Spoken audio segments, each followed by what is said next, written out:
Por lo cual, levantad las manos caídas y las rodillas paralizadas, y haced sendas derechas para vuestros pies.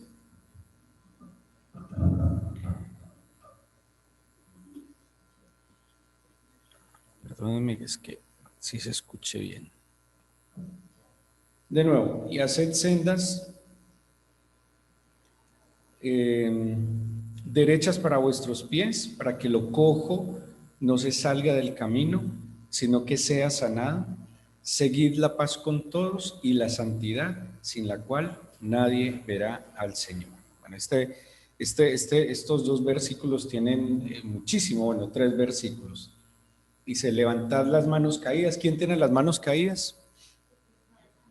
El que está desanimado, el que está derrotado, el que está enfermo, el que está cansado. Dice, levantad las rodillas paralizadas, ¿sí? También puede estar en la misma condición. Y haced sendas derechas para vuestros pies, para que lo cojo no se salga del camino, pues no descarriarse, sino estar en una senda. Y dice, sino que sea sanado, ¿sí? Seguid la paz con todos y la santidad, sin la cual nadie verá al Señor. Cuando uno ve la Biblia y desde el principio, en el diseño perfecto de Dios, ¿qué estaba? Estaba la plenitud, la realización, la felicidad del ser humano.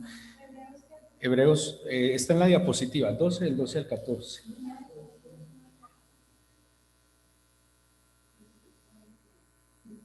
Ah, es que falta una diapositiva, sí. Yo tengo otra diapositiva, mira a ver. Esa, véala ahí. Esa. Ah, tiene que estar atento. Muy bien.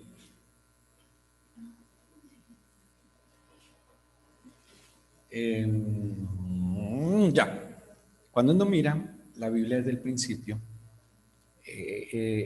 un arquitecto perfecto, un diseñador perfecto, un Dios y creador perfecto, ¿cómo creen que haga las cosas? Perfectas, ¿sí? Plenas. Y cuando el Señor crea y diseña el ser humano, lo hace con todas las características para que el ser humano esté realizado en todo.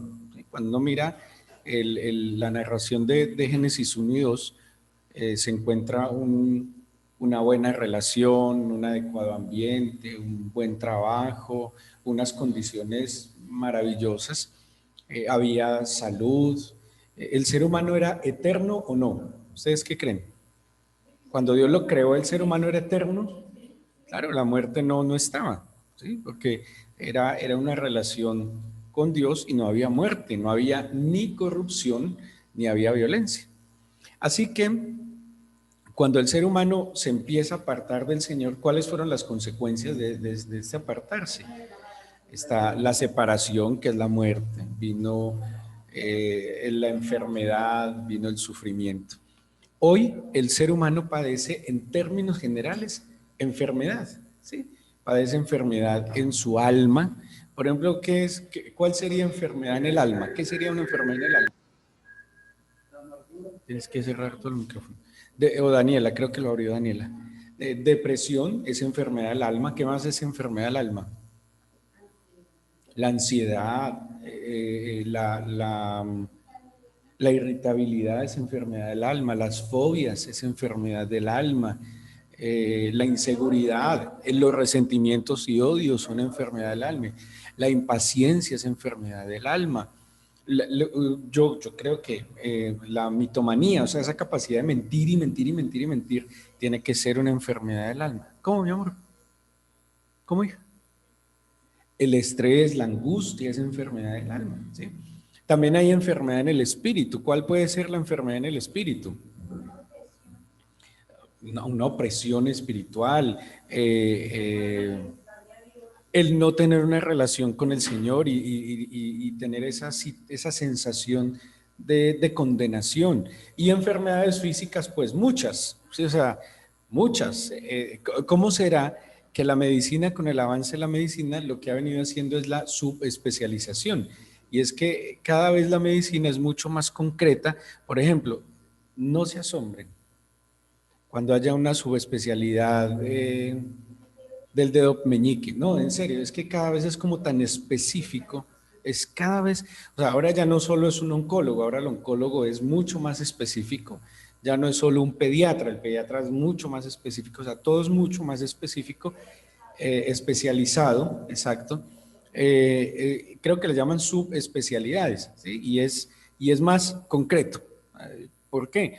Porque claro, lo que usted menos imagina en su cuerpo se altera. ¿Y qué lo altera? ¿Qué es lo que altera el cuerpo? Es la alteración que hay en el alma y la alteración que hay también en el espíritu. Entonces el ser humano está padeciendo enfermedad. Lo que estamos viviendo, esa sensación de inseguridad y de angustia constante, eh, es enfermedad, ¿sí?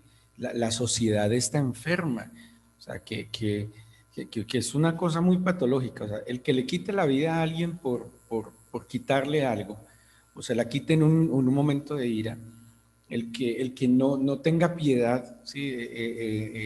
Del otro, el dolor ajeno, el que no se compadezca a la necesidad del otro.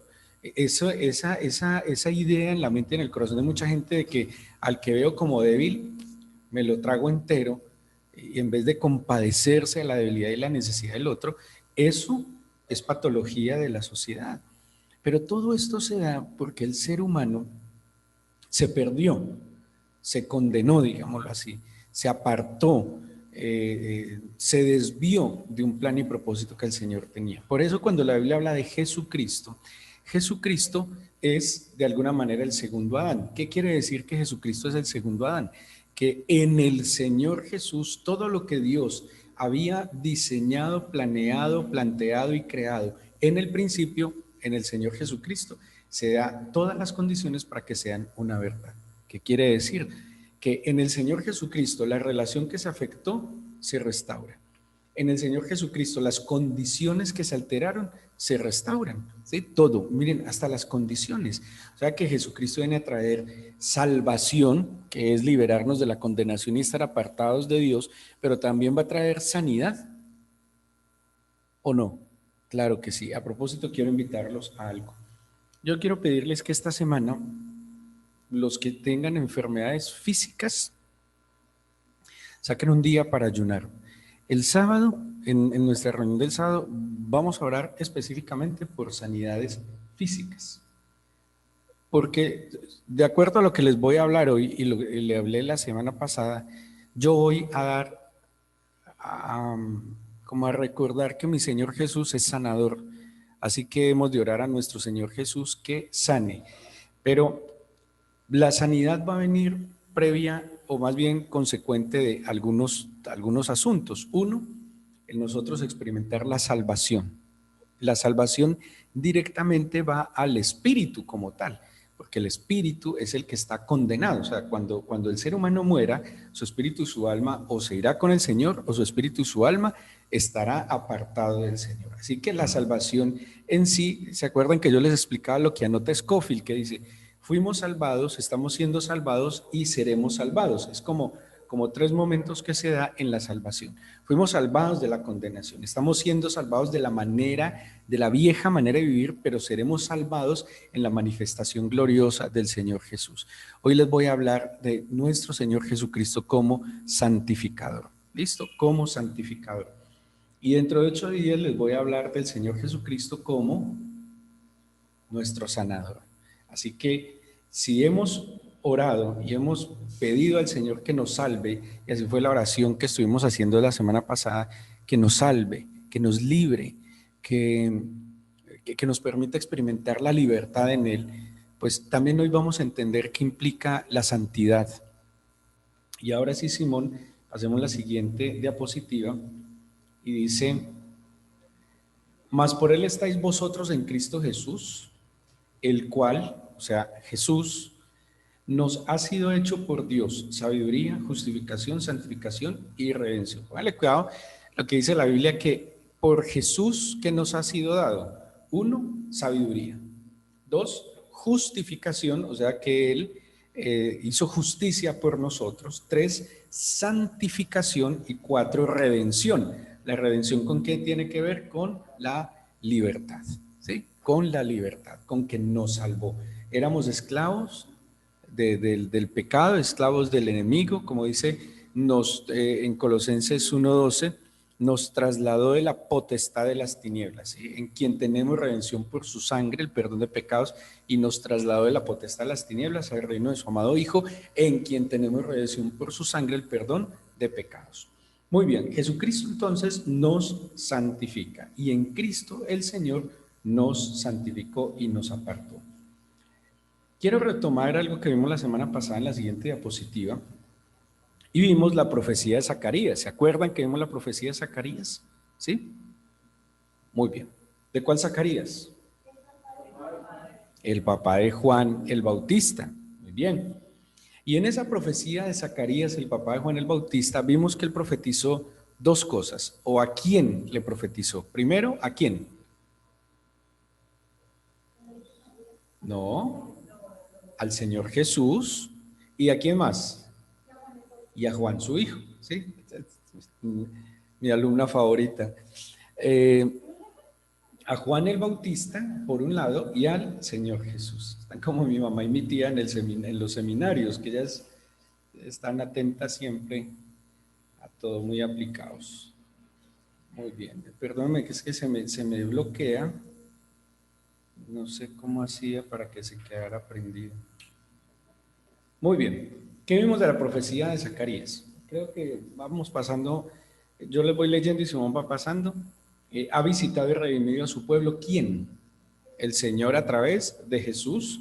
Segundo, nos levantó un poderoso Salvador. 3, salvación de nuestros enemigos y de la mano de todos los que nos aborrecieron. 4, para hacer misericordia con nuestros padres y acordarse de su santo pacto, del juramento que hizo Abraham nuestro padre, que nos había de conceder. Quinto, que librados de nuestros enemigos sin temor les sirvieron. Mire, de todo lo que es salvación, de todo lo que el Señor nos salvó.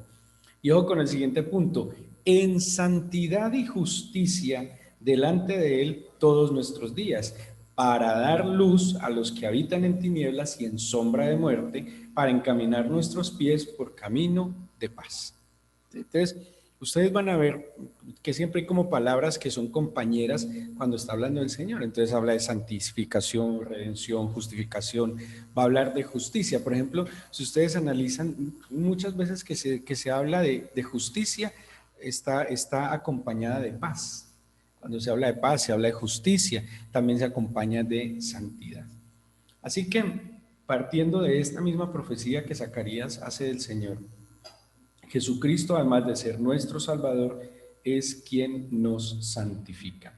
En el Antiguo Testamento encontramos una raíz que es la palabra santo, santidad, santificar, santuario, que es de la raíz Kof, Dalet y Shin, que están ahí en la diapositiva.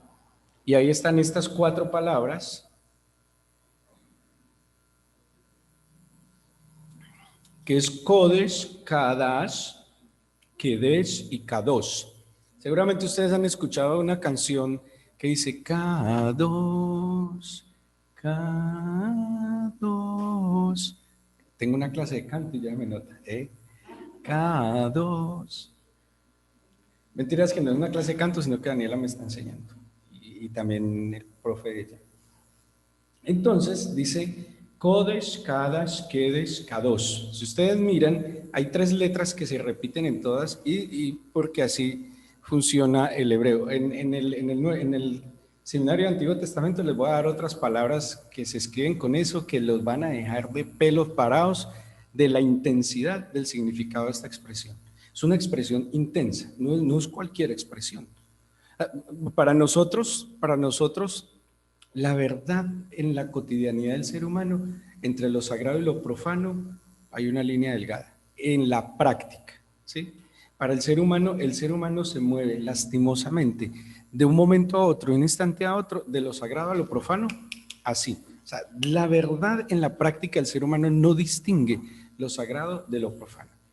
Y lo sagrado, lo santo, para el Señor es muy, muy, muy importante. Miremos todas las implicaciones de esta raíz Kodesh, Kadash, Kedesh, Kadosh. quiero corregir algo que yo mismo expresé equivocadamente en algún momento. La palabra kosher o kasher no tiene nada que ver con santo, ¿sí? Es otra palabra muy común que se refiere, es muy común en los alimentos. En los alimentos que toman los judíos religiosos es comida kosher, seguramente han escuchado de eso, o kasher, también se dice así, kosher, bueno, pónganle la tilde donde quieran, kosher, kosher, porque depende del lado donde usted lo lea, es kosher o kosher o kasher o kasher, ¿listo? Sí, pues, igual no es su idioma original. Y entonces esa palabra no tiene nada que ver con santo. Kosher es recto, ¿sí? Es norma. Entonces cuando se dice comida kosher o kosher, quiere decir que es una comida que se ajusta a una norma, pero no tiene que ver con santo, santidad ni nada de eso. ¿Listo? Son palabras totalmente diferentes.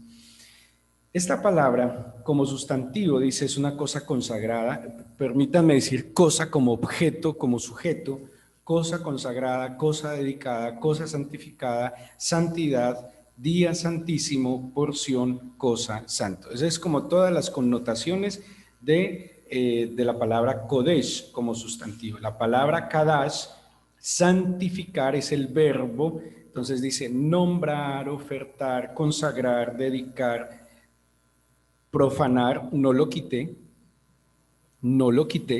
porque podría manipular el significado, no lo quité, lo traspasé tal cual, pero luego en el Antiguo Testamento les explico esa implicación que da aquí como profanar. Santificar, ser sano, una raíz primitiva, ser causativamente, hacer, pronunciar, observar como limpio, en una ceremonia ceremonial o moralmente, nombrar, ordenar. Entonces, cuando por ejemplo la ordenación de es algo así como santificarlo, ¿sí? Nombrarlo. Por ejemplo, cuando, que eso lo mencioné la semana pasada, cuando Samuel unge a David, ¿qué está haciendo? Lo está santificando, ¿sí? O sea que el ungido, cuando hablamos de Yeshua HaMashiach, de Jesús el Mesías o el Cristo, estamos hablando de Jesús el santificado y el que santifica, ¿sí? Por eso es el Mesías. No es un Mesías, sino el Mesías, el santo que santifica. Bueno, santificar, santo, guardar, preparar, proclamar, purificar, santificar. Ok. La palabra Kedesh como sustantivo ya se refiere a un lugar, o sea, un santuario, ¿sí? ¿Qué es un santuario entonces? Sí, pero ¿qué implicará un santuario?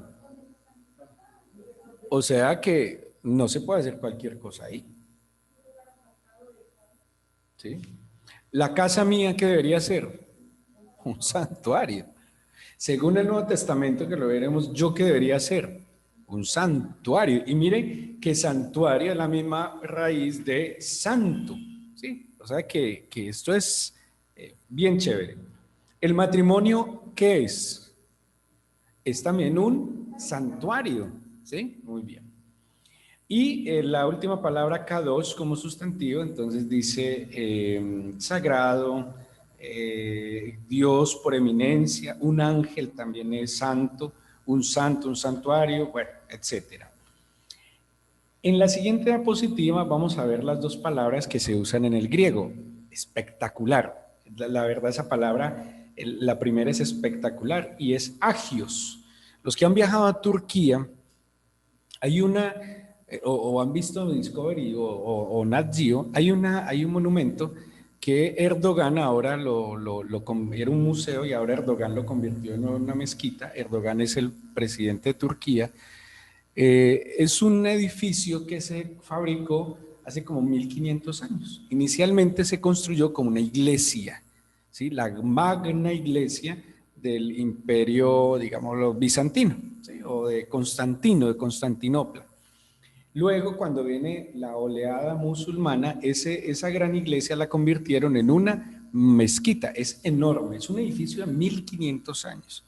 Y en los últimos años, cuando Turquía se vuelve una república, porque Turquía, ¿qué era? ¿Quién se acuerda? Turquía era un imperio, ¿se acuerdan? El imperio turco-otomano, ¿sí? ¿Se acuerdan? Entonces, antes de la Primera Guerra Mundial, Turquía se convierte en una república que estuvo en cabeza de Atatürk, así se llamaba como el capitán o el coronel del ejército Atatürk. Atatürk libera a Turquía del imperio, porque el imperio, como toda, ¿cómo se dice? Autocracia, ¿sí? Sí, una autocracia es como en uno solo, ¿no? Exprimía al pueblo y él libera a Turquía y lo convierte en una república. Cuando Turquía se convierte en una república, este edificio se convierte en un museo. Claro, un edificio de 1500 años. Lo que pasa es que nosotros, como nuestra historia es tan chiquita, cuando nosotros vemos una casa de 50 años, decimos, ¡oh! Un edificio de 100 años, uy, 100 años, y es una cosa, estamos hablando de una edificación de 1500 años que está en pie. Esa edificación se llama Hagia Sofía, ¿sí? Hagia Sofía, o sea que sería como ¿qué? Santa Sabiduría, ¿sí? Hagia Sofía, ese es el nombre de Sofía es sabiduría, Hagia Santo, entonces el edificio se llamaría Santa Sabiduría, ese es como el nombre. Mira el significado y la connotación de agios.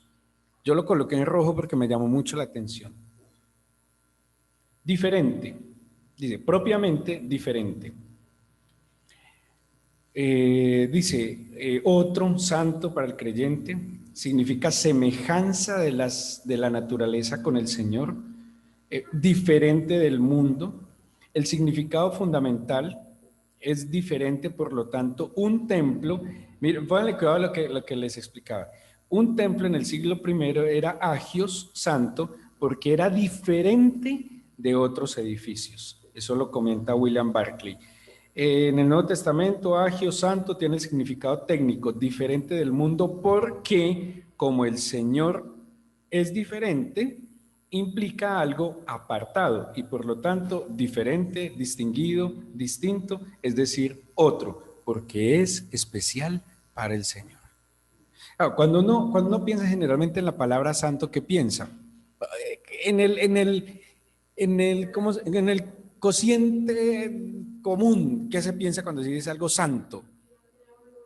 Aureola, algo como intocable, como aburrido, como sin mácula, sin mancha, y hasta, cierto que como que no da muchas ganas el tema de la santidad, como que es artera la santidad, porque como nosotros traemos una tradición de niños y veíamos, por ejemplo, al sacerdote con todos sus elementos sacros y era como al ser tan ceremonial, ¿cómo se veía? Lejano, no se veía muy feliz, porque no se veía muy feliz, se veía como con un peso sobre sí.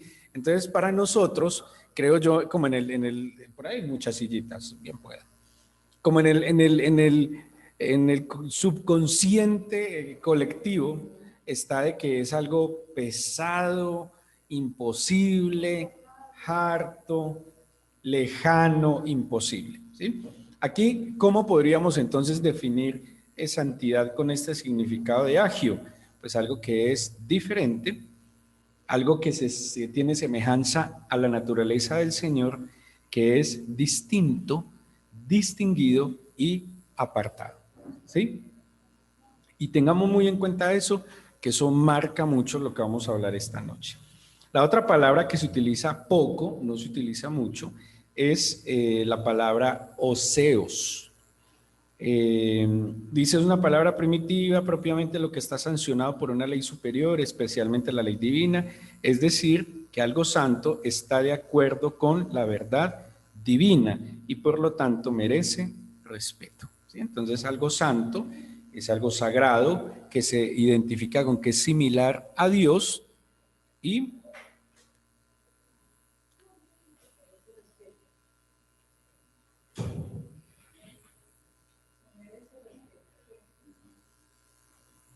aquí los terminen para que hablando de santo, ¿no?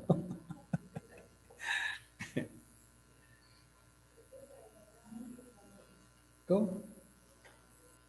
Tranquilos, no, es para que vuelvan a ubicarse acá, ¿vale? Santo. Entonces, les decía, este tiene que ver con que es algo de acuerdo con la verdad divina. En conclusión, ¿yo qué puedo decir que es algo santo? Algo que esto es muy importante, no solo que sea diferente, porque hay cosas diferentes que son santas. Oh, hay cosas diferentes que no son santas. Sí, hay mucho bicho raro en este mundo y no necesariamente son santos, ¿sí? Ojo, santo no es simplemente que es diferente, porque diferente hay muchas cosas diferentes en el mundo que no necesariamente son santas. Hay una característica esencial que es la que dice semejanza, ¿con qué? Con la naturaleza del Señor. Entonces, claro, es santo, ojo con esto, santo es diferente en cuanto a la semejanza con el Señor, ¿sí? Pero santo no es simplemente que sea diferente, porque usted puede ver que todo el mundo tiene más o menos como unas características especiales. Y usted puede ser el más extraño, el más diferente, pero si no tiene semejanza a la naturaleza del Señor, no es santo. ¿Estamos? ¿Sí es claro ahí? Ok, muy bien. Entonces, vamos a ver que Jesucristo nos santifica. Y quiero darles una lista de algunas cosas diferentes, exclusivas y apartadas en la Biblia. Entonces, 3 cosas que tienen que ver con la santidad. Diferente, exclusivo y apartado respecto a la semejanza del Señor. ¿Sí? Entonces, diferente, exclusivo y apartado respecto a la semejanza del Señor. Porque muchas veces lo que es diferente hace que las personas tendamos a ser un poco soberbias, ¿sí? Si yo considero que soy diferente a los demás y no es respecto a la semejanza del Señor, generalmente eso diferente a qué lleva a las personas, a que seamos un poco orgullosas. Y en la santidad, ¿podrá caber el orgullo? No, porque en esencia nuestro Señor es humilde. Y si es en semejanza al Señor, pues por más diferente que usted crea que es, pero hay altivez, eso no puede ser en la santidad del Señor. ¿Listo? Cosas que nos plantea la Biblia. Aquí las generalicé porque de interno a estas cosas hay una cantidad de detalles de lo que la Biblia plantea que es diferente, exclusivo y apartado. ¿Qué dice Romanos 7:12? Vamos a la Biblia y busquemos Romanos 7:12.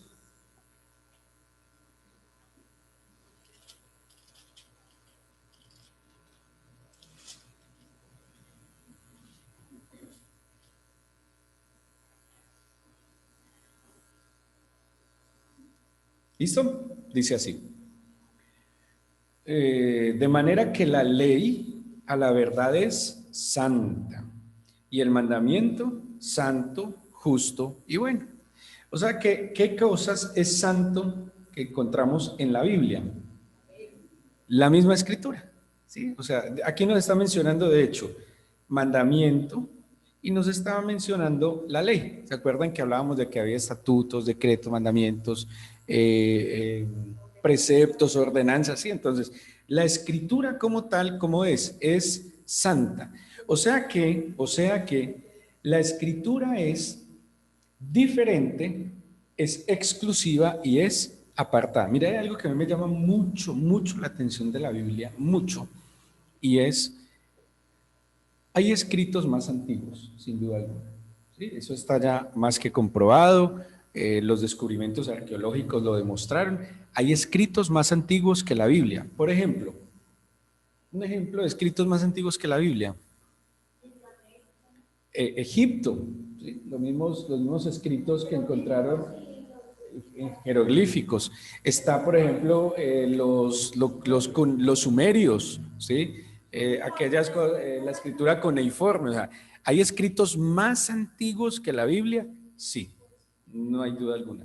Pero, sin duda alguna, la Biblia es de los escritos más antiguos que se han preservado en unidad, ¿sí? Es más, las copias que han existido de la Biblia a través de los siglos son muchísimas, muchísimas. Miren, hay papiros y papiros y papiros y papiros que pues solo imagínense que en el Mar Muerto, en el año 48, 1948, encontraron aproximadamente mil rollos, de los cuales el 60%, 55-60% son escritos bíblicos, o sea, copias de libros de la Biblia. Y el otro 45% aproximadamente son entre comentarios de la Biblia, encontraron comentarios de la Biblia. Y encontraron algunos libros apócrifos y encontraron también, ¿cómo es que se dice? Liturgias del judaísmo entre 2 siglos antes de Cristo y el primer siglo. Estamos hablando que encontraron escritos de puño y letra que tenían más de 2000 años. Y en esos escritos que encontraron, textos de la Biblia. Eso es uno de los descubrimientos más maravillosos para la escritura, porque cuando encuentran, claro, una cosa es que nosotros tengamos este libro que lo imprimieron hace un año y que la copia se tradujo en 1540 y pico con Casiodoro de Reina. Pero va y compárelo con un escrito que encuentran de puño y letra de hace 2000 años y cuando lo corroboran, vaya, no podemos decir igualito, pero es igual. Sí, sino que ya no se puede decir de Qumran solamente, porque como los arqueólogos encontraron en Qumran, pero encontraron también hasta Masada. Entonces ya se les dice los rollos del Mar Muerto, porque no se limitó solo a Qumran. En la peregrinación los llevamos allá para que conozcan, ese lugar es maravilloso. Y es uno, miren, si hay algo que yo quisiera, yo anhelo, y en mis estudios yo proyecto especializarme, tengo un sueño, eso es como los sueños profesionales de tanta gente, yo quisiera especializarme en el tema de los rollos del Mar Muerto, a poder, que están, ¿no? O sea, hay acceso a ellos, y ahora con la pandemia más fácil, hay acceso a ellos. Las fotos de los rollos originales están, usted puede acceder y leerlos. Entonces, a mí me encantaría poder leerlos y hay muchos estudios sobre eso. A mí me parece un descubrimiento conmovedor. 2000 años de escritura. Y van y lo corroboran y da con la Biblia. La Biblia es diferente, sin duda alguna. No puede haber duda que la Biblia es el libro más diferente. Más, ¿cómo es la otra? Exclusivo y apartado. Porque ¿qué otro escrito sagrado se ha conservado a pesar de la persecución de tantos años? Es que es mucho lo que ha pasado para que este libro llegue a nuestras manos. Es persecuciones, de todo lo que ustedes se quieran imaginar ha pasado para que este libro no llegara. Mire, la época del medioevo, digo yo, del medioevo, ese oscurantismo, esa ignorancia, y la Biblia estaba casi desechada, que yo les he contado que el clero de la iglesia no sabía ni leer ni escribir, ¿qué Biblia enseñaban? ¿Sí? Muy bien, entonces la Biblia es diferente, exclusiva y apartada. ¿Qué más? ¿Sí? ¿Dónde está mi hijo? Ah, mi hijo, hace rato ya pasamos, papito. Esa, ya vamos ahí. Siguiente, el pacto. Lucas 1:72, de eso mi esposa les va a hablar el martes a los del Nuevo Testamento. Lucas 1:72 dice, para hacer misericordia con nuestros padres y acordarse de su santo pacto. ¿Qué es pacto? A mí me dio una risa porque cuando escribí la diapositiva escribí pato y terminé la diapositiva y menos mal me dio por repasarla y decía que el pato también era exclusivo, apartado y diferente. No, el pacto, o sea, una alianza, ¿sí? Un acuerdo. Un pacto es un acuerdo que se da mínimo entre dos personas. O sea que cuando hablamos, Luciana, cuando hablamos del pacto santo, es un pacto diferente, exclusivo y apartado. El martes van a estudiar con mi esposa sobre el pacto. Es una cosa espectacular, espectacular. Exclusivo, apartado y diferente. El pacto. Mi esposa les va a explicar todo lo que implica el pacto. Por ejemplo, ¿por qué se llama Antiguo y Nuevo Testamento? Antiguo pacto y nuevo pacto, antigua alianza y nueva alianza. Y según la Biblia, ese pacto es diferente, exclusivo y apartado. Sí, eso lo van a ver el martes en detalle. En algún momento, no, en el seminario van a estudiar muy chévere eso. Muy bien. Jerusalén. Ay, sí, Jerusalén. También dice que es santa. Salmo 48:1 y Mateo 4:5. Salmo 48:1 y Mateo. Salmo 48:1 y Mateo 4:5. Sí, señora, Mateo 4:5.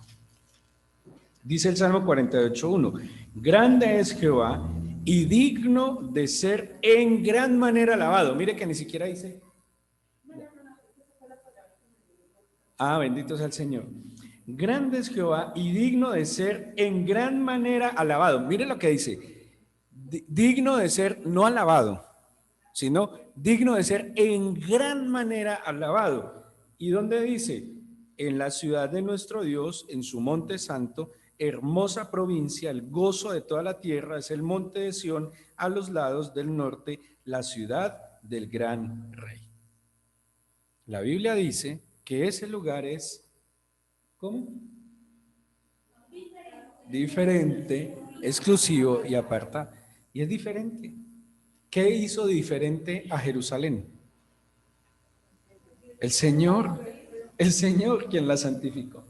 El Señor. Nevó esta semana en Jerusalén. ¿Sí vieron? Nevó. Se puso blanquita. En el 2014, no, en el 2004, cuando yo viajé con mi mamá, nevó en Jerusalén y nos tocó ver caer nieve en Jerusalén. Es muy bello. Y yo me acuerdo que cuando salimos a visitar Jerusalén estaba blanquita, entonces esa cúpula dorada tenía blanquita y toda la ciudad se veía blanquita. Y el guía, ese era Alejandro Zipperfeld, el que teníamos ahí, dice, la novia se ha vestido de blanco. Me parece una expresión muy bonita, muy profética, escatológica, pero se veía hermosa. Y esta semana que vi noticias, cayó una nevada en Jerusalén, pero una cosa de locos, divina. Busquen esta semana en noticias unas fotos espectaculares de Jerusalén blanca por la nieve. Santa. ¿Qué dice Mateo 4:5? Entonces el diablo le llevó a la santa ciudad y lo puso sobre el pináculo del templo. Dios soberanamente, pues dice la Biblia, ¿no? Eso no es como decisión de nadie. Dios lo quiso hacer así. Israel, ojo, no estoy hablando, y hay que distinguir esto. Israel como pueblo, como nación, no Israel como país, que es muy diferente. De hecho, hoy en día, Israel es un nombre conflictivo, ¿sí? O sea, el término Israel es conflictivo, Jerusalén no. Jerusalén es la ciudad santa. Pero cuando hablamos de Israel como diferente, como exclusivo y como apartado, estamos hablando de ¿qué? Del pueblo de Israel. Deuteronomio 7:6 dice así. Deuteronomio 7:6.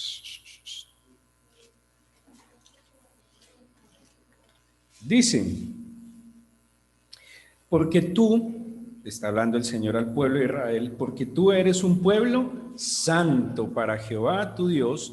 Jehová tu Dios te ha, ojo, escogido para hacerle un pueblo especial, más que todos los pueblos que están sobre la tierra. Mire las implicaciones aquí de santo. Escogido, especial, apartado para el Señor. ¿Sí? Apartado para el Señor. Muy bien. ¿Qué otra cosa es santa según la Biblia? Salmo 5:7. Salmo 5:7 dice así. Destruirás a los que hablan mentira, al hombre. 7, perdón. Mas yo por la abundancia de tu misericordia entraré en tu casa, adoraré hacia tu santo templo en tu temor. ¿Sí? Y el Salmo 65:4, este fue un salmo que el Señor me regaló a mí hace muchos años, dice, bienaventurado el que tú escogieres, ojo con las palabras, escogieres, atrajeres a ti para que habiten tus atrios, seremos saciados del bien de tu casa, de tu santo templo. Vuelve a hablar, elegir, atraer, escoger. ¿Sí? Todo eso tiene que ver con santidad. 1 Corintios 3:17, el templo. ¿Cuál templo? No, aquí ¿de qué templo está hablando? El templo que edificó Salomón. Está hablando del templo que edificó Salomón, ¿sí? Porque luego viene el cuerpo del creyente, que es el siguiente, Simón. El cuerpo del creyente. 1 Corintios 3:17. Sí, claro, pero ha de ser restaurado. O sea, ese lugar ha de ser restaurado como lugar de culto. Me pregunta mi esposa que ese templo ya fue destruido. Claro, ¿qué queda de ese templo? Las ruinas. No, del muro, John, del templo, nada, nada, ruinas. Lo que queda son los muros exteriores y como es lo más cerquita en que los judíos pueden orar, por eso es el llamado muro de los lamentos. Pero por eso yo le digo a los peregrinos, vea, orar es especial en ese muro, pero también en el muro del sur, ¿sí? O abajo en los cimientos, porque uno baja hasta los cimientos del muro exterior, o en la explanada, porque todo hace parte del lugar del templo. Es más, cuando estuvimos en noviembre del año antepasado, que pudimos subir a la explanada, el guía nos explicó y nos dijo, mire, el lugar santísimo debía quedar aquí. Interesante. Qué buen lugar para orar. Qué lugar tan especial para orar, de verdad que sí, en la explanada. De hecho, los judíos religiosos, cuando suben allá, que pueden subir, aunque es un templo musulmán, ellos se quitan el calzado. ¿Por qué? Porque es santo. Para ellos es más santo arriba donde quedaba el templo que abajo donde oran en el muro de lamentos. De hecho, a mí en el muro de lamentos, en el famoso, ya casi no me gusta orar. Hay otro lugar más privado, aparte, donde casi no va gente y es mucho mejor orar ahí, porque en el otro va mucha gente, es muy famoso, es muy turístico. En cambio, en el otro solo van los que quieren orar de verdad. ¿Qué más es santo? 1 Corintios 3:17 dice así, ¿no sabéis que sois templo de Dios y que el Espíritu de Dios mora en vosotros? ¿Sí? ¿Y qué dice 1 Corintios 6:19? Dice, ¿o ignoráis que vuestro cuerpo es templo del Espíritu Santo, el cual está en vosotros, el cual tenéis de Dios y que no sois vuestros? Imagínense, nada más y nada menos el Espíritu Santo. Ve, a mí se me pasó una... Devuélvete un momentico a la diapositiva donde estaba el significado de, como 2 diapositivas atrás. Otra.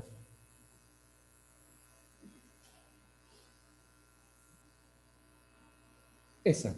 Salmo 51:11. Un paréntesis aquí chiquito que se me pasó. Salmo 51:11.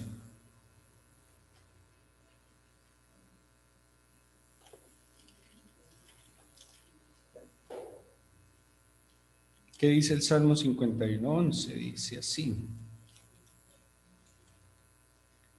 No me eches de delante de ti y no quites de mí tu Santo Espíritu. Pregunto, en el Antiguo Testamento, ¿a quién menciona en este versículo? Que no es el único a propósito. ¿A quién menciona en ese versículo? Al Espíritu Santo. Sí, no les dé miedo. Al Espíritu Santo. A tu Santo Espíritu, al Espíritu Santo. ¿Sí?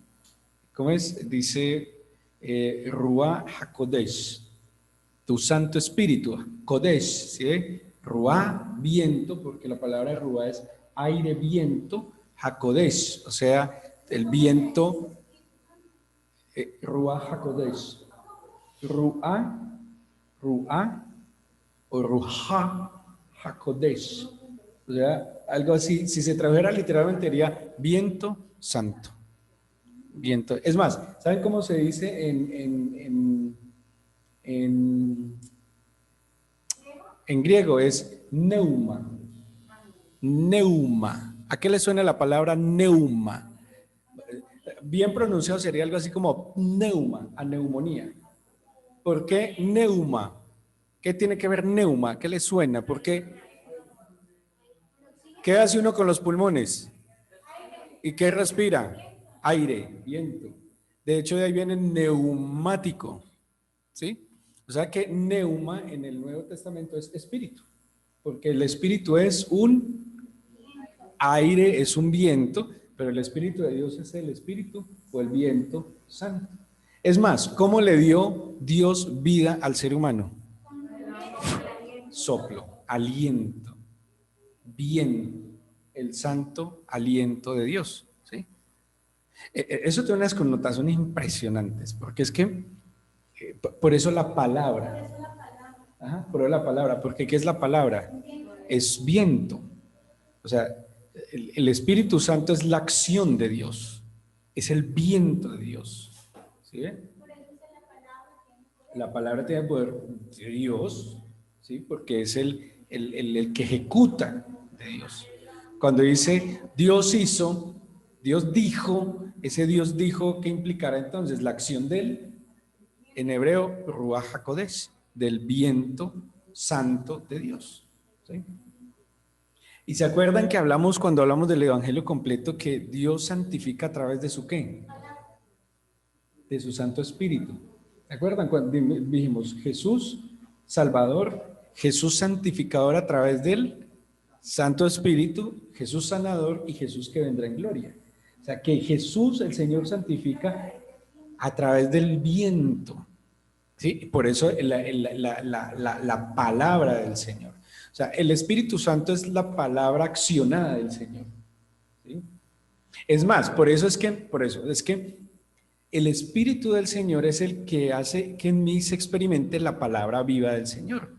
Una cosa es cuando yo cojo la Biblia y yo la leo y digo, qué versículo, y lo mando, pum, a la mente. Pero otra cosa es el efecto del Espíritu Santo con esa palabra que a dónde la lleva, a lo profundo del corazón. Y es cuando genera conmoción. Es cuando, uy, Dios mío, cuando dice, uy, esta vaina me atravesó. Esta vaina, como dice Hebreos, me partió el espíritu y el alma. O sea, no es un simple versículo que yo digo, ay, qué lindo, qué bonito. No, es cuando yo le digo, uff, ¿qué es todo esto? Que he viajado. Claro, pero es cuando por el Espíritu Santo esa hay, mire, eso también tiene que ver con santidad. Cuando por el Espíritu Santo esa palabra escrita, que así lo explica el pastor Cho, se vuelve rema, que es una palabra griega, que es la palabra, que no es la palabra, acuérdate que hay una palabra que es logos, pero, y eso está en la Biblia, o sea, son palabras que están en la Biblia, pero es cuando es una palabra rema que quiere decir que es específica para alguien en un momento dado. ¿Sí? Por ejemplo, esto ya los expliqué ya, pero vale la pena explicarlos. Cuando el Señor Jesús le dijo a Pedro, Pedro se estaba hundiendo, cuando el Señor, no, antes de que se hundiera, el Señor le dijo, Señor, ¿puedo ir? Y el Señor le dijo a Pedro, ven, Pedro. Y Pedro caminó sobre las aguas. Esa palabra del Señor Jesús para Pedro en ese momento fue rema, porque fue específica, en un momento específico, específicamente para Pedro. El pastor Cho cuenta la historia de unas muchachas que se fueron al culto y tenían que pasar un río crecido. Y ellas dijeron, así como Pedro pasó por encima de las aguas en nombre del Padre, Hijo y Espíritu Santo, nosotras también pasaremos. 2 días después se encontraron las muchachas ahogadas. Porque era palabra logos para ellas, pero fue rema pero es por el Espíritu del Señor que esa palabra escrita es contundente para mí. Y cuando esa palabra escrita sea contundente por el Espíritu Santo, ahí no hay nada que hacer. sea, ahí sí que va a titubear. No, ahí sí láncese. Cuando esa palabra, por eso a veces los creyentes hacen tanta estupidez, me incluyo, perdónenme, me incluyo, hacemos tantas bobadas porque tomamos un escrito sin el Espíritu del Señor que lo hace específico para mí. Entonces tomamos unas decisiones re locas. Yo conocí una muchacha que se iba a casar, que porque que el amor de su vida era rubio entre los, ¿cómo es que dice David? Rubio entre los, no sé, ¿cómo dice? Rubio entre los rubios. Y entonces ella vio que dentro de las opciones había un monito. Y dijo, ese es. Años después el monito se casó con otra. No era ese. Y claro, le generó una cantidad de obsesiones y dificultades. Porque es que cuando tomamos un escrito y sin el poder del Espíritu que lo hace mío, entonces lo cojo, lo uso, es como meter un cuadrado en un círculo. Uf, esto es, no, mire, cuando es el aliento santo de Dios que llega a usted, usted queda desbaratado, queda sin opciones, no puede hacer nada más. Dice, esto es y punto, ¿qué más voy a hacer? Va sin miedo, va con la certeza. Y es más, así tuviera algunas inquietudes, ¿qué más? ¿Para dónde más cojo? Es como cuando el Señor a mí me ha indicado algunas cosas muy contundentes, no hay nada que hacer, o sea, ¿qué más hago? No hay nada más que hacer, porque es el aliento del Padre. Muy bien, volvamos. Volvamos a la diapositiva, Simón, donde están cosas diferentes y exclusivas y apartadas.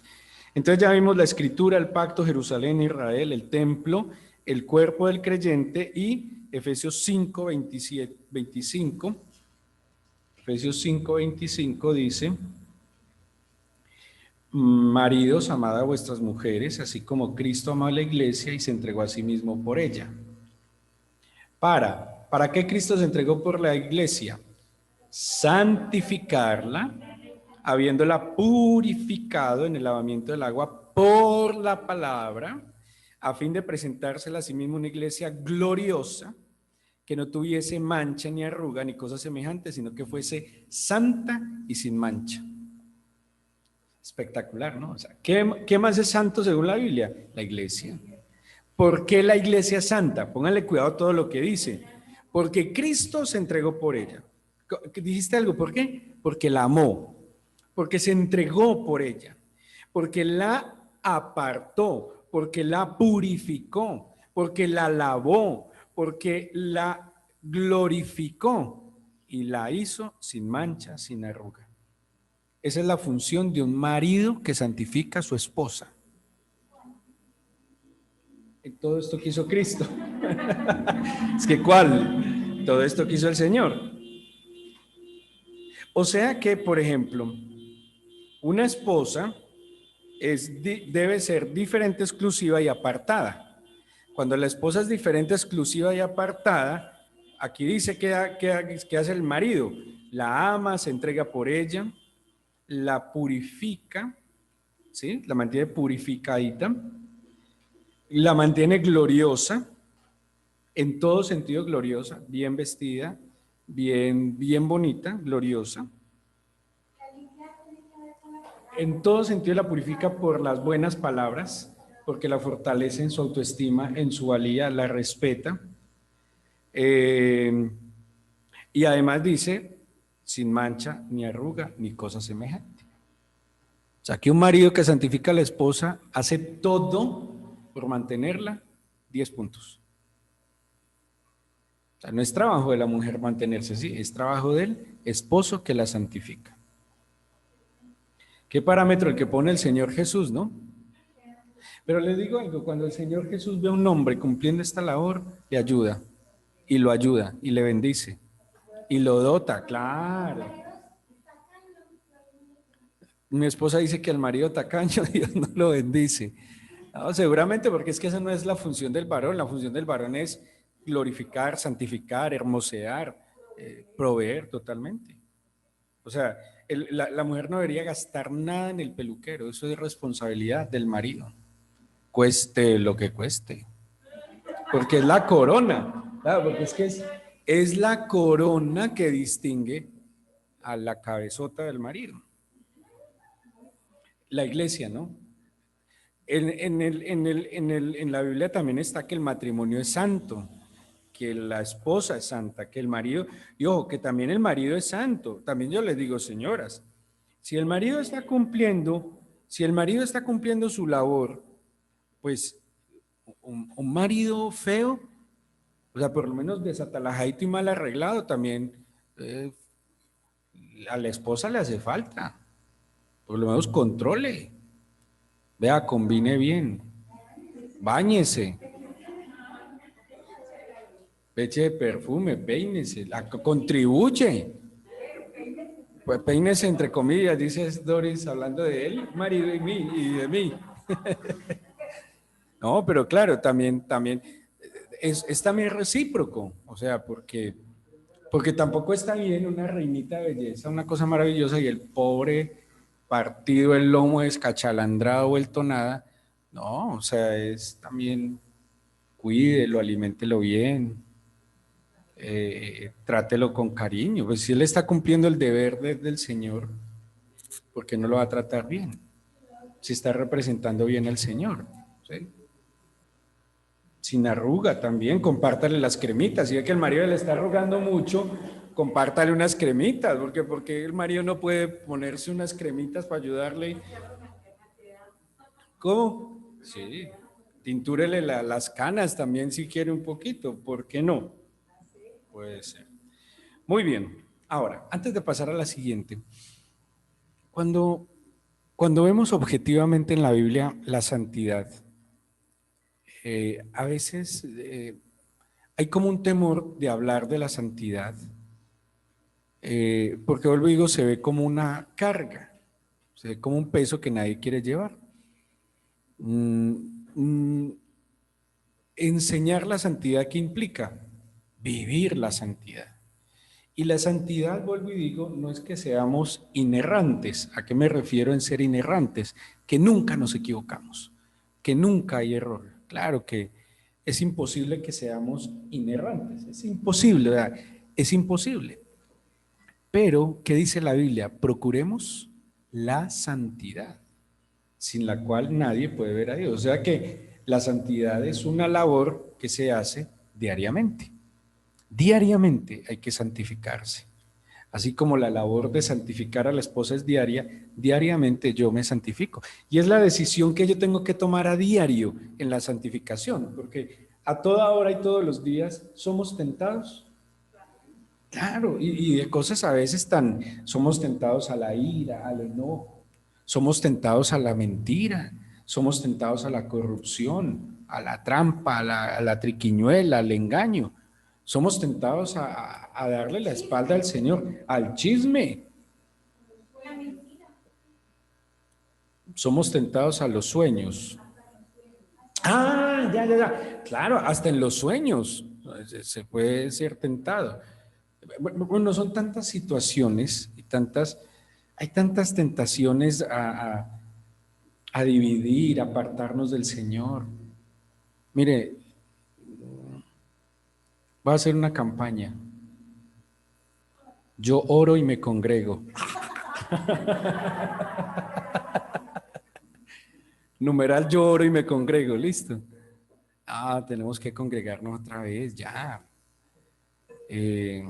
No, tenemos que luchar contra esta inercia diabólica de acomodarnos en la cama a estudiar la palabra del Señor, ¿no? La verdad, muy diferente estar acá que en su casa, y en eso ya todos me corroboran lo mismo.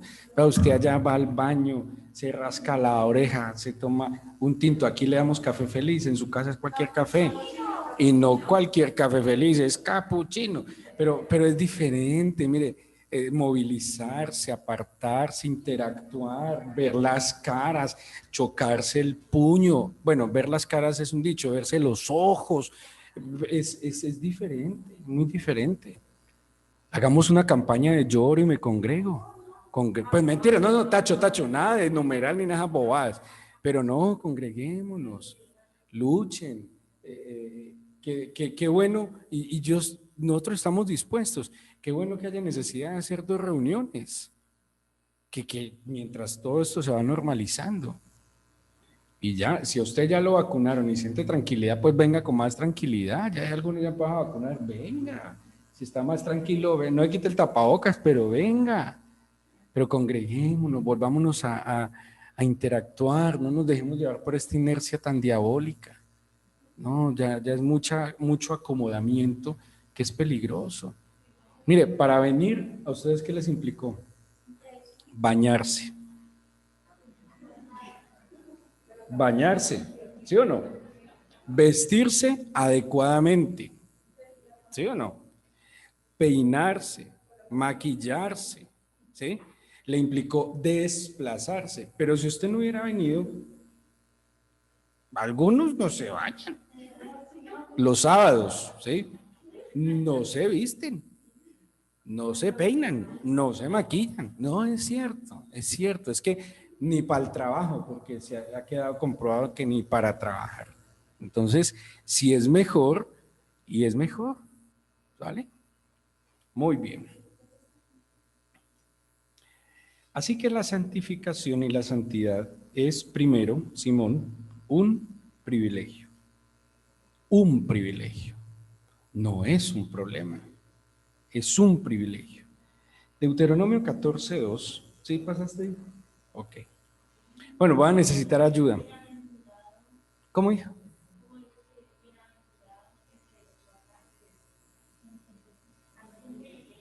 Es un privilegio. Bienaventurado el que tú atrajeres, el que dice el Salmo 65. Es un privilegio. Necesito ayuda porque no, nos pueden ayudar a leer, ¿sí? Nos pueden ayudar a leer los que están también en el Zoom. Yo voy a leer Deuteronomio 14:2, pero quien encuentre los diferentes versículos, levanta la mano, Simón lo desbloquea y aquí le escuchamos. Entonces yo voy a leer primero Deuteronomio capítulo 14:2. Deuteronomio 14:12. Pues, Deuteronomio. Se me perdió Deuteronomio. Ok. Deuteronomio 14:2 dice, porque eres pueblo santo, Jehová te ha escogido para que le seas un pueblo único de entre todos los pueblos que están sobre la tierra. ¿Qué siente alguien que es elegido?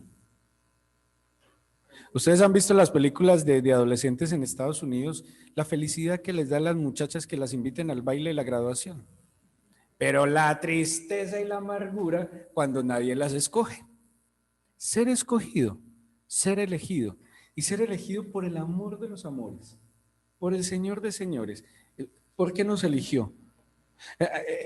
Si usted se mira al espejo, no todos somos pues como para que nos eligieran. Si usted mirara su corazón, no todos somos como para que fuéramos elegidos, pero nos eligió. ¿Por qué? Nos amó, le pareció. Es un privilegio. Puedes abrir el micrófono, Simón, cierras el mío y vamos a leer Isaías, los que siguen ahí, por favor. Porque así dijo el alto y sublime, el que habita la eternidad y cuyo nombre es el santo. Yo habito en la altura y la santidad, y con el quebrantado y humilde de espíritu, para hacer vivir el espíritu de los humildes y para vivificar el corazón de los quebrantados. Es un privilegio que Dios habite con el que se santifica. Es un privilegio que Dios habite con nosotros, total. Ahí dice, porque Él mora en la santidad, Él no mora donde hay contaminación. O sea, es un privilegio que Dios more y habite en medio de nosotros. ¿Alguien más levantó la mano?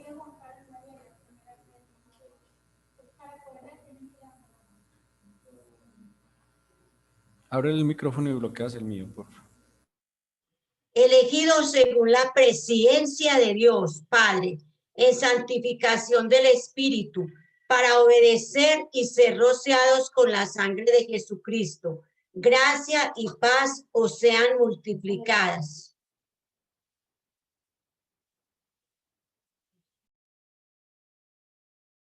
Primera de Pedro 1:2. Mire aquí lo que está diciendo. Fuimos elegidos antes del conocimiento de todas las cosas. ¿sí? Antes del conocimiento de todas las cosas, el Señor nos eligió. Efesios 1, del 13 al 6, quien lo vaya a leer. Jacqueline Urbano. No, hay más. Por ahora Jacqueline Urbano y hay más versículos que ya les vamos a liberar. Efesios 1, del 3 al 6.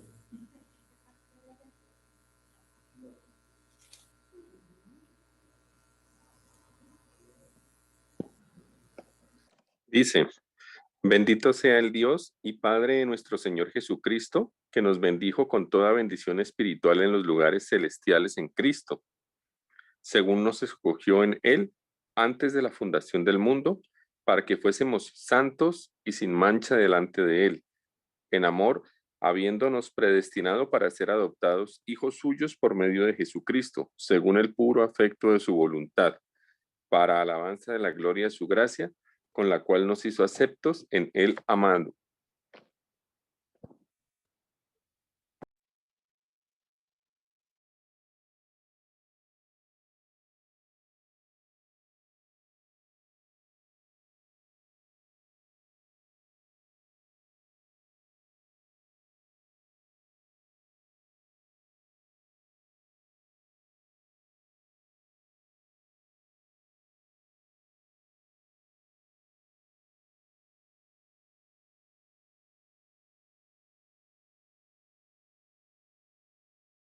Ese es el privilegio de estar acá.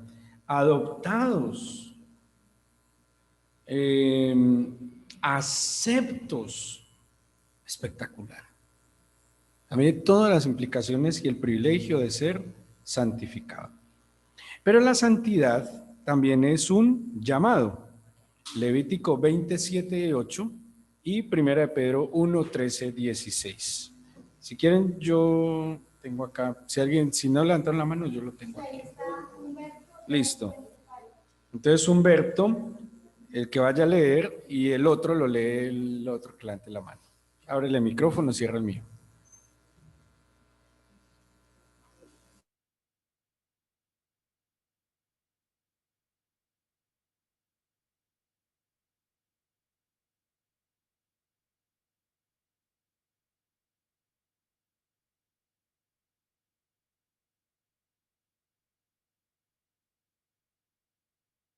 Sí, dile. Don Humberto.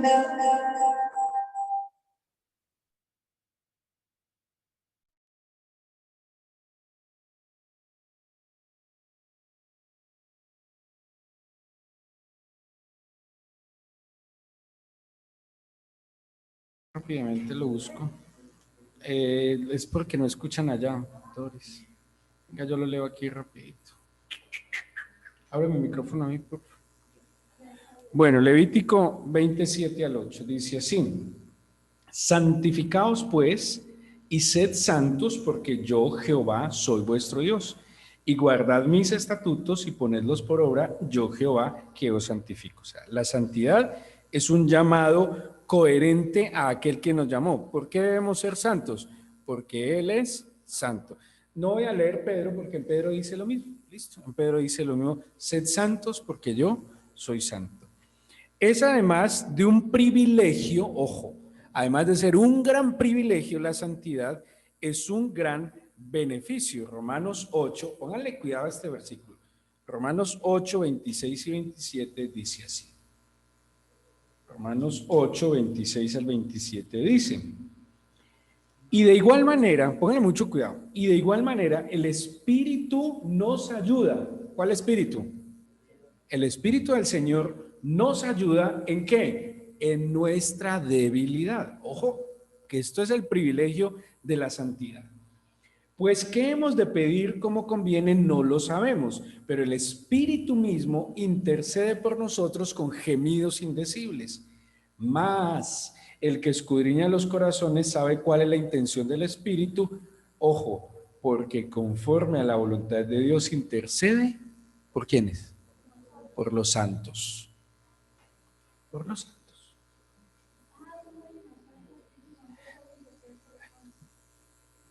Es un privilegio y es un beneficio. ¿Qué beneficio? que el que se santifica tiene un intercesor y un ayudador, que es nada más y nada menos que el Espíritu de Dios. Muy bien, pero además la santidad es un camino. Dice Isaías 35:8, que me encanta ese versículo. Isaías 35:8 dice: y habrá allí calzada y camino. Acuérdense que la calzada es anchísima y el camino es estrecho. Entonces, hay plan A y plan B. Calzada, gran avenida. Plan B, camino. Más bien, plan A, camino. Plan B, gran calzada. Está allí, delante de nosotros está la gran calzada. Generalmente uno que quisiera escoger la calzada, pero en la calzada no está lo que sigue, porque dice: y habrá allí calzada y camino, y será llamado camino de santidad. La calzada no será llamada calzada de santidad, sino el camino de santidad. No pasará inmundo por él, sino que él mismo, ¿quién? El Señor estará con ellos. ¿Con quiénes? Con los que toman el camino de la santidad. Mire, esto es espectacular. El que anduviera en este camino, por Felipe que sea, no se extraviará, por torpe que sea. Así no sea el más ágil, más sabio, más entendido, más fuerte y vigoroso, ¿qué dice? No se extraviará, porque decidió el camino de la santidad. Como es un camino de la santidad, ¿uno cómo va en un camino? Paso a paso, pero es un paso que me lleva, pónganle cuidado, ¿a quién me acerca? A Dios, y me aparta de todo lo que me contamina. Ese camino me implica que cada día me voy alejando de ciertas personas, de ciertos hábitos, de ciertos lugares. Mire, hay lugares donde un santo no cabe, así de sencillo. Hay lugares donde un santo ya no cabe, le genera piquiña, le da dolor de cabeza, le da náuseas, ya no cabe. Hay cosas que los oídos del que se santifica cada día ya no soporta. Hay conversaciones que ya no soporta. Hay expresiones que ya no soporta. Hay cosas que ve que no las soporta. Sencillamente dice: no, eso es muy feo, o sea, es asqueroso. Ya le da piquiña, porque es un camino que cada día va tomando. Siguiente, hay un versículo, Romanos 8:1, ¿sí? No. Salmos 77:13 primero, Salmos 77:13 dice así. Salmos 77:13 dice: oh Dios, santo es tu camino. ¿Qué Dios es grande? Como nuestro Dios. ¿Cómo el camino del Señor? Santo. Y Romanos 8:1 dice: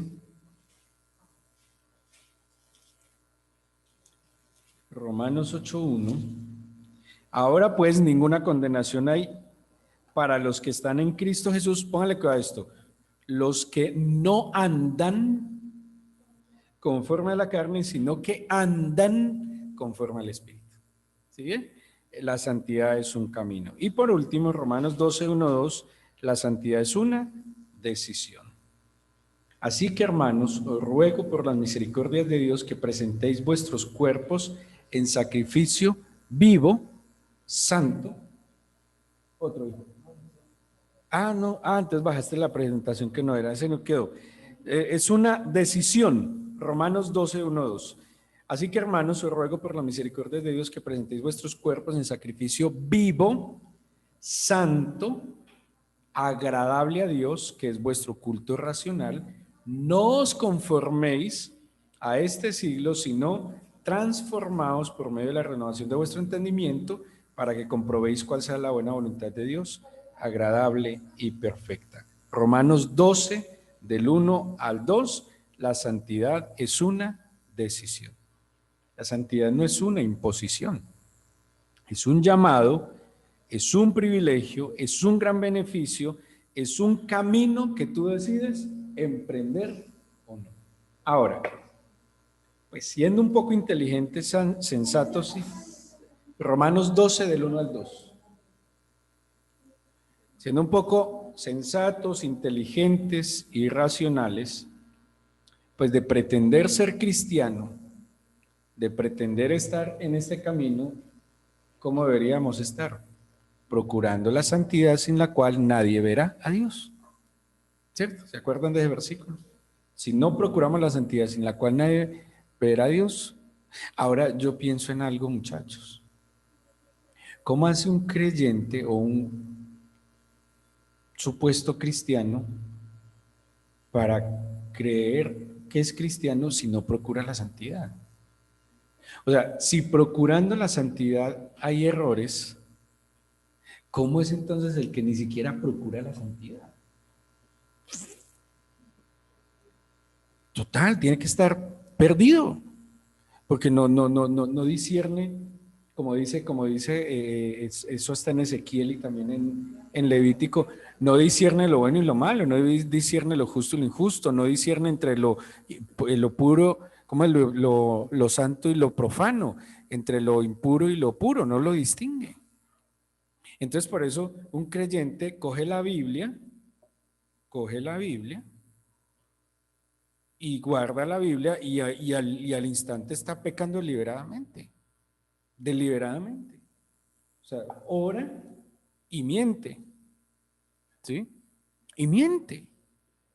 Ora y es deshonesto. O sea, porque si no se procura la santidad, vuelvo y digo, si procurando la santidad hay tanto error, quien no procura la santidad, mire todo el privilegio que se está perdiendo. Dios no está ahí. Ahora, basado en Isaías 35:8, y quiero decirles que tengan muy en cuenta que es muy fácil perderse de este camino. Yo esta semana junto con mi esposa he tenido el sentir y la oración de orar por ustedes, de que no se pierdan. Ustedes ni nosotros, de que ninguno se pierda. Es muy fácil perderse. Es muy fácil apartarse del Señor. Es muy fácil desenfocarse del camino. Procuremos la santidad, que según Isaías 35:8 el Señor nos da una promesa. Ahí seamos torpes, no nos vamos a extraer, pero procuremos la santidad. Claro que usted dice, no, pero es que esta pasión que me desborda, esta pasión, ¿cómo es que dice la canción? Y esta pasión, esa, no me deja, ¿no? Pues esa pasión, enfóquela en el Señor. No me puedo alejar de este hábito, de esta persona, de este ingreso, lo que sea. No, procure la santidad. Que no importa si usted deja algo, aparentemente que sea muy bueno, lo que el Señor tiene para usted es lo mejor. Es lo mejor. Y como dice la Biblia, en estos días, pensando en el manquito, a mí viene un versículo de la Biblia, es mejor entrar manco, pero entrar. Es mejor entrar tuerto, pero entrar. ¿Qué le sirve no estar completo y no poder entrar en el reino de los cielos? Y el que busca y procura la santidad está dispuesto a descompletarse. Aclaro, no estoy diciendo que si usted peca con la mano es en la corte. No estoy diciendo que usted peca con los ojos, se los saque. Después aparece en el occidente, iglesia, secta, GPS, incita a sus miembros a sacarse los ojos y a cortarse las manos. No, estamos hablando desde toda fuente que a mí me contamine. ¿Yo qué hago? La corto. Así aparentemente me haga falta. Es que santificarse es vivir diferente, ser exclusivo y ser apartado. Que me tocó quedarme solterón para toda la vida. Pues si es lo que el Señor tiene, el Señor lo llenará.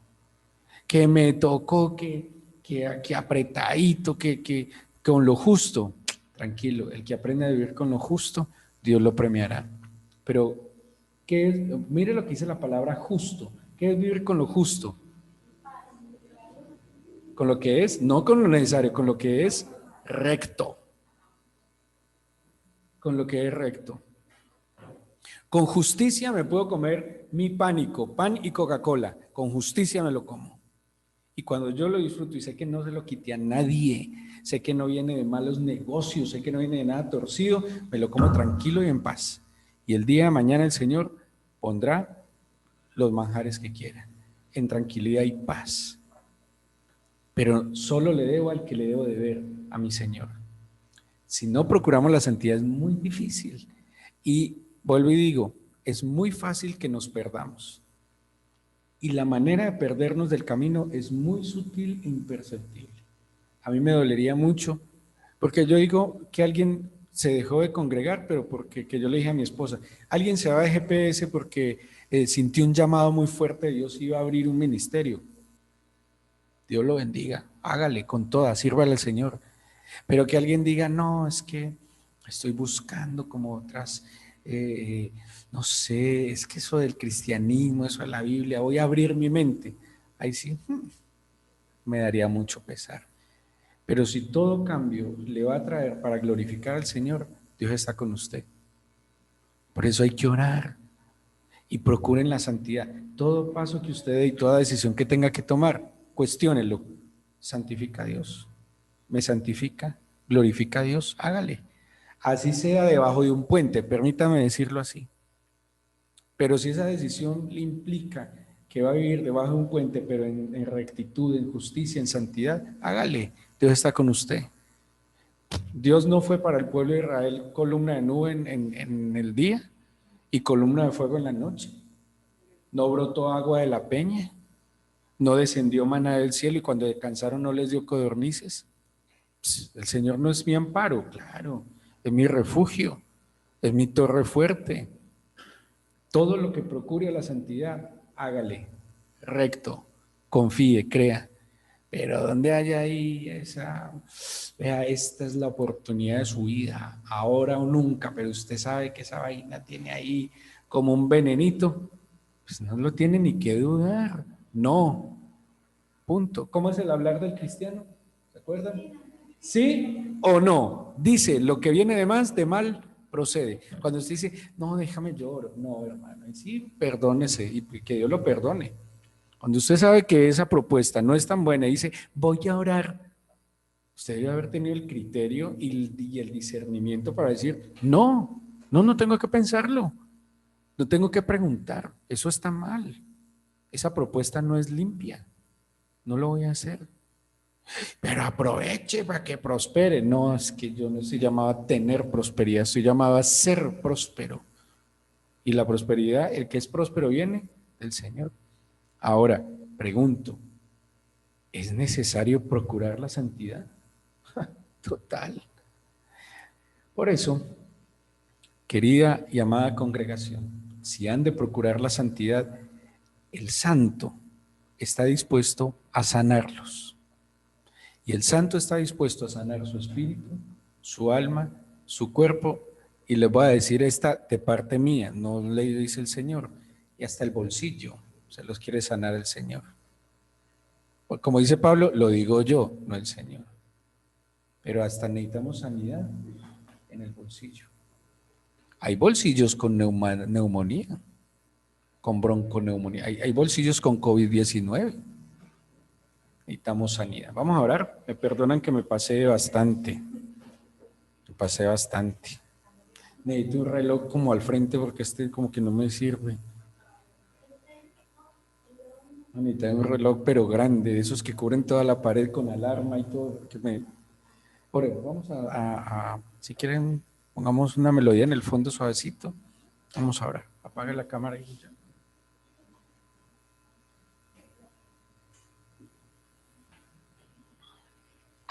Bueno, cerremos los ojos y vamos a dirigir nuestra oración al Señor. Y partamos del último versículo o de los últimos que leímos de Romanos 8. El Espíritu Santo intercede por nosotros con gemidos indecibles. Él nos permite saber orar como conviene, porque ayuda a los santos. Y hay una verdad de Dios y una realidad, y es que la iglesia, el pueblo del Señor que ha sido redimido, que ha sido salvado, ha experimentado la salvación porque se arrepintió de sus pecados, porque aceptó el perdón del Señor, es santificado en una experiencia única y absoluta. Pero el pueblo que ha sido santificado está llamado a procurar la santidad. Yo quiero invitarla a que sea sincero con usted mismo y delante de Dios. Si usted mismo no ha podido distinguir entre lo santo y lo profano, entre lo que es limpio y lo que es impuro, si a usted le da lo mismo de verdad, orarle a Dios y decir una palabrota, no le da lo mismo ir a la Escritura, pero también ir a ver a algo que es obsceno. O sea, si ni siquiera la conciencia le prende una alarma, sí, yo le invito y le aconsejo que se acerque a Dios. Si a usted le da lo mismo decir la verdad o decir mentiras, pues su discernimiento está bien apagado. Y si no procuramos la santidad, que es un privilegio, es muy fácil que simplemente nos perdamos.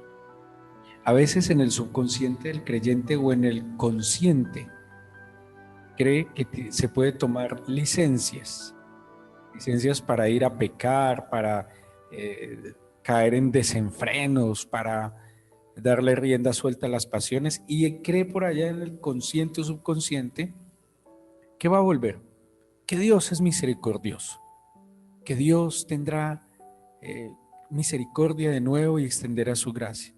No lo dude, Dios es misericordioso, Dios es bondadoso, pero a veces hay caminos que no tienen retorno.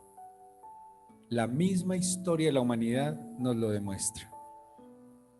Ha habido personas que jugaron con el Señor, que abusaron de la gracia y que creyeron que podían ir, negociar, vivir desenfrenadamente y que les iba a dar tiempo de volver y enderezar sus sendas. Muchos no volvieron. Hay que ser un poco sensatos y pensar que sí hay una posibilidad de vivir en sanidad, en realización, en plenitud y en felicidad. Que sí se puede vivir en paz y en justicia. Que sí se puede disfrutar de la provisión abundante de Dios en todo. Que podemos ser libres de otros, del pecado, de las pasiones. Que podemos hacer y actuar con libertad, sabiendo lo que nos conviene, y así nos conducimos. Extiende tu mano, Señor, sobre tus hijos. Inclina nuestros corazones hacia ti. Síguenos bendiciendo con tu palabra. Guarda nuestras entradas y salidas. Sé celoso con nosotros. Cuídanos del maligno, que no nos haga daño, y no nos dejes caer en ninguna tentación. Permítenos cada día disfrutar tu provisión, tu pan, y enséñanos a perdonar a los demás como tú nos perdonas. Que tu palabra, Señor, siga siendo lámpara a nuestros ojos, y que tu Santo Espíritu, Señor, selle por favor tu santa palabra. Te pido que bendigas cada hogar, casa de oración, y ayúdanos a salir de la inercia de habernos dejado de congregar, y permítenos congregarnos con disciplina, como discípulos de Jesús. Te pido por favor tu bendición sobre cada hogar, casa, adulto, joven, niño. Restaura, sana, libera a tu pueblo. Te lo pido, Señor, y te doy gracias en el nombre de Jesús. Amén. Amén, amén. Si quiere darle un aplauso al Señor. Nos escuchamos el lunes a las 5 de la mañana en el tiempo devocional. Descansen, que Dios les bendiga. Espero vernos pronto y que el Señor les bendiga mucho. Chao, chao.